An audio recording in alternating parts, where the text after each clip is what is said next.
Hey guys, சுசுகியோட GSX-ல பார்த்தீங்க அப்படின்னா R150 அப்படிங்கிற new model 150cc fully faired bike பார்த்தீங்கன்னா யமஹாவோட R15 ரைவலாக லான்ச் பண்ண போகிறதா அனௌன்ஸ் பண்ணியிருக்காங்க.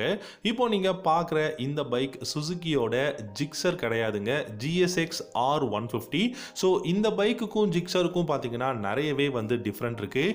இந்த GSX அப்படிங்கிறது பார்த்தீங்கன்னா உங்களுக்கு கிராண்ட் ஸ்போர்ட் எக்ஸ்பீரிமெண்டல் ரேசிங் அப்படின்னு சொல்லுவாங்க R அப்படிங்கிறது. இந்த R மாடல் பார்த்தீங்கன்னா R1000 அப்படிங்கிற ஒரு பைக் இருக்கு. அந்த பைக்கோட இன்ஸ்பயர்ட்ல இந்த R150 அப்படிங்கிற GSX மாடல் லான்ச் பண்ண போறாங்க.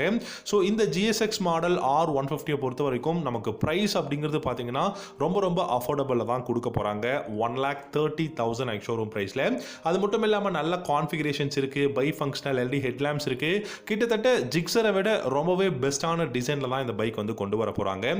ஸோ இந்த GSX மாடலோட R150 எப்போ லான்ச் பண்ண போறாங்க, என்ன மாதிரியான கான்ஃபிகரேஷன் இருக்க போகுது அப்படிங்கறத கொஞ்சம் டீடைலா நம்ம பார்க்கலாம். உங்களுக்கு இந்த பைக்கோட டிசைன் GSX R1000 ஓட இன்ஸ்பயர்ட்ல பண்ணிருக்கக்கூடிய R150 அப்படிங்கிற இந்த பைக்கோட டிசைன் பிடிச்சிருக்காங்கறத கமெண்ட் செக்ஷன்ல கமெண்ட் பண்ணுங்க. இந்த வீடியோவை கடைசி வரைக்கும் பாருங்க. பிடிச்சிருந்தா லைக் பண்ணிக்கோங்க, முடிஞ்சா நம்ம சேனலையும் சப்ஸ்கிரைப் பண்ணிக்கோங்க. சுசுகி பாத்தீங்க அப்படின்னா இந்த 2024ல நிறைய இன்ட்ரெஸ்டிங்கான பைக்ஸ் லான்ச் பண்ண போறாங்க. அதுல ஒரு பைக் அப்படின்னு பாத்தீங்கன்னா ஃபுல்லி ஃபேர்டு பைக்குங்க. GSX அப்படிங்கிற இந்த மாடல்ல R150 அப்படிங்கிற நேம்ல பாத்தீங்கன்னா லான்ச் பண்ண போறாங்க. சோ GSX அப்படின்னு பார்க்கும்போது நமக்கு இருக்கக்கூடிய இன்னொரு பைக் சூப்பர் பைக் R1000 அப்படிங்கிற பைக் தான். அந்த பைக்கோட இன்ஸ்பயர்ட்ல தான் R150 அப்படிங்கிற இந்த பைக் லான்ச் பண்ண போறாங்க. இந்த பைக்ல கிட்டத்தட்ட 4 கலர் அவைலபிளா இருக்க போகுது. மெட்டாலிக், டைட்டன் ப்ளூ, அப்புறம் டைட்டன் பிளாக் அப்படிங்கிறது, ரெட், அப்புறம் பாத்தீங்கன்னா பிரில்லியன்ட் ஒயிட் அப்படின்னு சொல்லிட்டு கிட்டத்தட்ட ஒரு 4 கலர்ஸ்ல அவைலபிளா இருக்கும். அண்ட் இந்த பைக் கிட்டத்தட்ட உங்களுக்கு ஜிக்ஸரை விட நிறைய பெஸ்டான கான்ஃபிகரேஷன் இருக்கக்கூடிய ஒரு பெஸ்டான பைக்கா இருக்க போகுது. குறிப்பா சொல்ல போனா இந்தியால இந்த பைக் R15க்கு மிகப்பெரிய ரைவலாகவும், குளோபல் மார்க்கெட்ல ஹோண்டாவோட CBR 150 ரைவலாகவும் இருந்துகிட்டு இருக்கு. இந்தியால லான்ச் ஆச்சுன்னா நமக்கு பஜாஜோட பல்சர் RS 200 இருக்கட்டும், RC 200 இருக்கட்டும், இந்த மாதிரியான பைக்குக்கெல்லாம் மிகப்பெரிய ரைவலா தான் இருக்க போகுது. இந்த பைக்கோட இன்ஜின் அப்படின்னு பாத்தீங்கன்னா கிட்டத்தட்ட 147.3 cc single cylinder liquid cooled 4 stroke 4 valve, ஆனா DOHC யூஸ் பண்ணிருக்காங்க. சோ இதுதான் ஜிக்ஸருக்கும் இந்த பைக்குக்கும் இருக்கக்கூடிய ஒரு மிகப்பெரிய டிஃபரன்ஸ் அப்படின்னு சொல்வேன். இந்த பைக்கோட பவர் அப்படின்னு பாத்தீங்கன்னா 19 ஹார்ஸ் பவரும் 14.7 நியூட்டன் மீட்டர் டார்க்கும் இந்த பைக்கால ப்ரொடியூஸ் பண்ண முடியும். 6 ஸ்பீட் கியர் பாக்ஸ் கொடுத்திருக்காங்க. சோ 6 ஸ்பீட் கியர் பாக்ஸ் அப்படினாலே கண்டிப்பா டாப் இன் பெர்ஃபார்மன்ஸ் பெஸ்டா இருக்கும் அப்படிங்கிறது நம்ம எல்லாருக்குமே தெரியும். Front and rear single disc brake, dual channel ABS இந்த பைக்ல அவைலபிளா இருக்கு.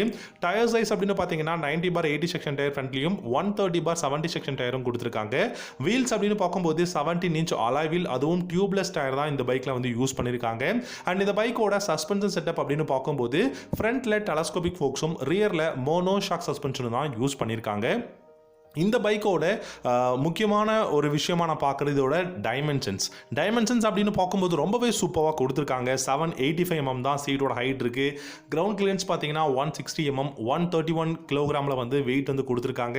ஸோ மேனேஜபிள் அப்படின்னு சொல்ல முடியாது, ஏன்னா ரொம்ப வெயிட்லெஸ்ஸான பைக் அப்படின்னு தான் சொல்லணும். ரொம்ப வெயிட்லெஸ், அதை நம்ம ஏன் மேனேஜபிள் அப்படின்னு சொன்னாலே ஓரளவுக்கு வெயிட் இருக்கக்கூடிய பைக்கை தான் சொல்லுவோம். இது அதவும் விட கம்மியான வெயிட் தான் கொடுத்துருக்காங்க. 11 லிட்டர்ஸ் ஆஃப் ஃபியூல் டேங்க் கெப்பாசிட்டியும் இருக்குங்க. டிஜிட்டல் இன்ஸ்ட்ருமெண்ட் கிளஸ்டர் இந்த பைக்ல நமக்கு பாத்தீங்கன்னா ப்ளூடூத் கனெக்ஷன் கிடையாது. மேபி லான்ச் ஆனதுக்கு அப்புறமா இந்தியாவில் ப்ளூடூத் கனெக்ஷன் எல்லாமே அப்டேட்ல வரதுக்கான பாசிபிலிட்டிஸ் இருக்கு. ஸோ மற்றபடி இந்த டிஜிட்டல் இன்ஸ்ட்ருமெண்ட் கிளஸ்டர்ல நமக்கு gear shifting indicator, service reminder, clock, odometer இந்த மாதிரியான பேசிக்கான இன்ஃபர்மேஷன்ஸ் பார்த்துக்க முடியும். லைட்டிங் செக்ஷன் பார்த்தீங்கன்னா LED headlamp, LED tail lamp, ஆனால் இண்டிகேட்டர்ஸ் பல்ப்ல தான் கொடுத்துருக்காங்க ஹாலோஜன்ல. அண்ட் இந்த பைக்கை பொறுத்த வரைக்கும் ஸ்டெப் அப் சீட், அதுவும் ஸ்பிளிட் சீட் அவைலபிளா இருக்கு. பில்லியனுக்கு ஃபுட் ரெஸ்ட் கொடுத்துருக்காங்க. மைலேஜ் அண்ட் டாப் ஸ்பீட் அப்படின்னு பார்க்கும்போது 49 km/h மைலேஜும், டாப் ஸ்பீட்னு பார்த்தீங்கன்னா 125 km/h தாராளமாக இந்த பைக்கில் போக முடியும் அப்படிங்கிறது தான் சுசுகி தரப்புல சொல்லக்கூடிய விஷயமா இருக்கு. அண்ட் இந்த சுசுகியோட GSX மாடல் R150 பார்க்கும்போது ஜிக்ஸர் 150க்கு மேலே இதை பொசிஷன் பண்ணுறதுக்கான பாசிபிலிட்டிஸ் இருக்கு.